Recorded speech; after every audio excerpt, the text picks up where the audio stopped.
Alrighty, guys, welcome back to I Coach Nutrition Radio. Guys, super excited to chat with y'all here today. When it comes to the podcast, as many of you know that have been listening to this since the very beginning, I kicked off the podcast releasing 3 episodes a week. I think I was a little overzealous there. I wasn't able to keep up with that. And since then, it's actually fallen all the way down to like once a month. So, got a little bit of encouragement, a little motivation here from a new business coach that I just started working with here recently.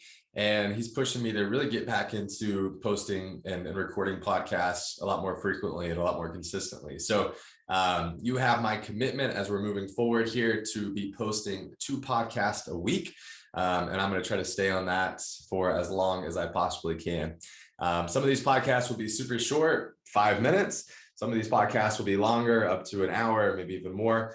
And kind of everything in between there. But today's podcast, we're going to be diving into how to buy healthy food when grocery shopping. Okay.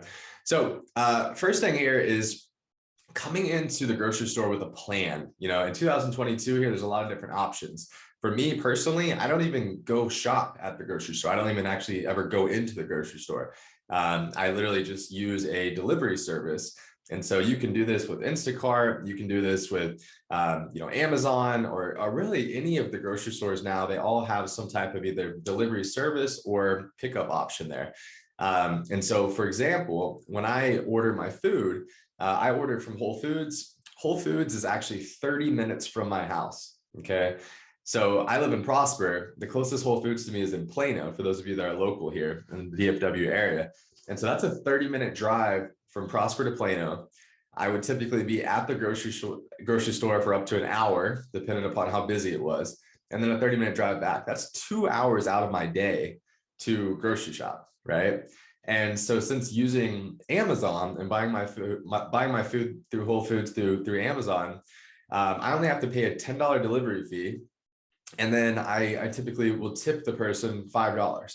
So I'm paying $15 to save 2 hours of my time, right? The groceries are literally just delivered right to my doorstep. So that's been an absolute game changer for me. And so for anybody that's not utilizing a meal prep or a grocery store like delivery service, or even doing grocery store pickup, where they bring it out to your car there, I would highly, highly recommend that, because that saves so much time. And I think one of the biggest arguments that comes up when it comes to eating healthy or grocery shopping on a consistent basis so that you can actually cook the majority of your food is time, right? Having the time to be able to do so.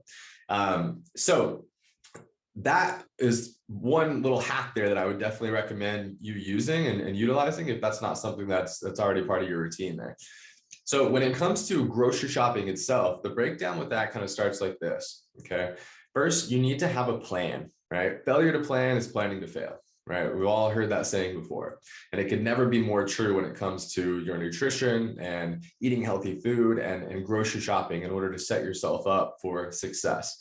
So what I typically do is maybe it's on a Sunday, maybe it's on a Thursday, maybe it's just randomly whenever we run out of groceries, but I come up with a plan. And the cool thing about these delivery services is you can just save your cart, right? So like when I go on Whole Foods and I make my grocery list there, when I build out my cart, I can just save that, right? And I pretty much buy like some of the same things every single week. So when I go to do my actual grocery order, it only takes me like 5 minutes, right? Because I can just use basically I can just replicate that same exact list, and then I can add on whatever I need to add on to it. So again, this is where that delivery service and grocery shopping online there and setting up either a delivery or a pickup can really, really help and make things a lot easier. But we want to break things down like this. We want to ask ourselves, what do we need, right? So if you're sitting here and you're looking at your week ahead, you got some questions to ask, right? You got to ask yourself, what do I have coming up this week? We have a lot of social things? Are we going to be eating out a lot? How many people do I have in my family that I'm going to be cooking for? Is anybody traveling? Basically you just got to kind of determine how much food you actually need to buy. How many meals are you actually going to be cooking and for how many people, right? And that'll kind of set the tone as to whether you're going to grocery shop for the whole week, or whether you're going to need to go a couple times that week, or maybe you might even be able to grocery shop out, put some things into the freezer and have this last for more like a week and a half or even 2 weeks. So those questions are kind of individualized to you, but those are some of the questions that you need to start asking yourself. From there, we need to start off with kind of breaking these things into categories, right? And so I would argue the most important aspect of eating healthy is making sure that you're trying to get as much color into your diet as possible, meaning that you need to try to get as many vegetables and fruits into your diet as you possibly can. Okay. Those are really what give us the most micronutrients, right? They give us the most vitamins and minerals in our diet. And typically what lead to us improving the overall quality of our food. So when it comes to quote unquote eating healthy, I would never define a diet, right, or a lifestyle as healthy if somebody's not consuming quite a bit of vegetables and fruits in their diet, right? I mean, really, honestly, we should be trying to get color, meaning a vegetable or a fruit or a combination of both, into every single meal that we eat. And if you can do that, that can really significantly improve your overall quality of your food. Okay, so that's the first question. I need to get vegetables and fruits. All right, which vegetables and fruits am I going to make? Make a list with this, right? What are the vegetables and fruits that I like, I enjoy, that go with whatever meals that I'm going to be cooking, that my family enjoys, right? And so doing like the rule of fives is typically a good way of going about it, at least to get you started. So pick 5 vegetables and pick 5 fruits. And what I would recommend with that is a lot of people are like, well, Justin, I buy this fruit or I buy these vegetables and they go bad, right? So if that's the case, I would recommend buying both frozen and fresh vegetables and fruits. Okay. And so what I would do there is I would buy however many vegetables and fruits that you want. Then we would move on to protein intake, right? And so with the protein intake, this would be for most people, unless you're, vegetarian or vegan or more plant-based eating, this is going to be something where you're thinking about, all right, what are the meats that I'm going to get, right? What are the seafood options that I'm going to get? What are the dairy options? What are the eggs? What are the protein powder or protein bars that I'm going to get there, right? And again, you can go with the rules of 5 here and build out a list of, hey, here's the 5 protein sources that I'm going to buy for my grocery shop order, okay? So we've got color, we've got protein.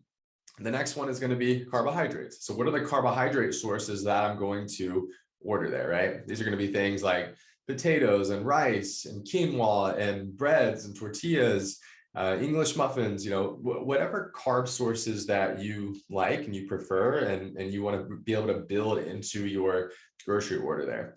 Going back to the protein, just to give you some examples with that. If we could break down and kind of have like a third of our protein sources being white meat, a third of our protein sources being red meat, and then a third of our protein sources being seafood / dairy / eggs, that would be a great breakdown of those 3 there. And so that could mean, hey, I'm going to get chicken breast or chicken thighs. I can get ground turkey. I'm going to get ground beef, ground bison, ground elk, ground venison, steaks, the seafood, salmon, shrimp, sea bass, whatever seafood, if you like seafood that you want to add into the mix there, getting eggs, getting deli meat, getting cheese, getting Greek yogurts or any type of yogurt there, getting any type of protein powder or protein bars, right? And so those are all kind of examples of protein sources, definitely not a limited list by any means. Vegetables and fruits, this could be literally anything, right? What I order most common is probably green beans, Brussels sprouts, broccoli, cauliflower, potatoes, both regular potatoes, sweet potatoes. On the fruit side, apples, bananas, oranges, grapes, kiwi, really just kind of depending upon what's in season with that. And then going into that next category, now we're talking about healthy fat sources. So a lot of the times this is going to be like your cooking oils. This is going to be nuts and seeds. You're also getting fat from your protein sources with your meats and your seafoods and eggs and dairy sources there. So a lot of that's covered in with that. And then I gave you the examples there for the carbs. So when I talk a lot about the iCoach plate, right? And every single time that you go to build out a plate, build out a meal, we want to have a quarter of our plate protein, quarter of our plate carbohydrate, and then half of our plate being color, meaning vegetables or fruits or a combination of both. And if you can adopt that simple mentality of, hey, I'm going to try to build an iCoach plate every single time that I go to build a meal, or the majority of the meals that I build, well, that's going to help you to account for everything that you need there in terms of getting an adequate amount of protein, getting an adequate amount of carbohydrates, fat, vegetables and fruits, and then Yeah, those four categories, right? And so if you can think about, basically buying 5 of each one of these items here, now instead of following recipes, which again, there's nothing wrong with following recipes, they typically just take more time and are more complex. Instead of following recipes, you can look into your fridge, you can look into your freezer, and you can say, okay, what sounds good, right? What's gonna be my protein source? What's gonna be my carb source? What's gonna be my color, right? What's gonna be my fat that I add into that? Right. And then now meals are made, right? You can start to build meals based off the items that you have there. And then from there, you might want to buy some snacks, you might want to buy some, junk food, you might want to buy some, condiments and all these other things. But the base of eating healthy and the base of grocery shopping should fall into the categories of what are the vegetables and fruits that I'm going to get? What are the protein sources that I'm going to get? What are the carb sources that I'm going to get? What are the fat sources that I'm going to get? From there, what condiments and seasonings and enjoyment foods and beverages and whatever else that I want to get there. But again, the focus and the base of the planning should fall into those categories there that I mentioned. And if you can do that, right, and you can start to do these online grocery orders or these pickup orders or these delivery orders, these things are going to start to save in your history. And from there, you can save your Instacart, you can save your Amazon order.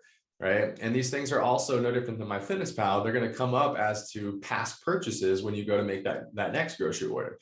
So this can really start to automate your life, start living a healthy lifestyle and simplifying nutrition and simplifying eating healthy. A lot of this comes down to building out systems in your life to make these things easier so that you're not constantly having to think about these things.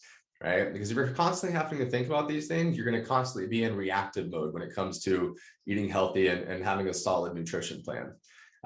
So want to keep this one super, super quick. I hope this helps. If you need a more of a reference with this, go onto the website, iCoachNutrition.com. There'll be a pop-up that comes up, and that pop-up is a 115-page nutrition ebook that I created. And in that, I go super in depth with grocery shopping, cooking, meal prepping. And you can reference that and be able to dive into all of this stuff a lot deeper. But from now, this is just a super quick little helpful video here. I hope this adds value. If you have any questions on this, comment on the podcast there, or I'll also be posting this into my private Facebook group. So you can comment on that one as well. If you would like to join that group, it's an awesome community of education and support. Just search iCoach Nutrition Family on Facebook, request to join, and I'll add you into the group there. We're approaching 500 members in that group. So there are lots of value that's in there, lots of education, and more importantly, just an awesome source of support, right, and accountability that can help really point you in the right direction in this world of 2022, where it truly is information overload. And what I help you to do, and what our community will help you to do, is kind of filter out the BS. And really figure out what matters most. What are the big rocks, right? What are the habits that I really need to start focusing on and prioritizing that will lead to a long, healthy, sustainable lifestyle there. So guys, hope this helps. Again, 2 podcasts coming at you every single week moving forward. Please share this, help me grow this. I really want to make sure that the time and the value that I'm putting into this is going to be worth it. So I really want to grow the reach with this podcast. I want to grow this podcast. And in 2022 here, I'm really going to go all in with iCoach Nutrition Radio. So help me. I appreciate the help. And really, I can't grow this and I can't get the reach and create the impact that I want to create without your help. So definitely appreciate it. Hope you have an amazing day. Thank you for listening. And until next time.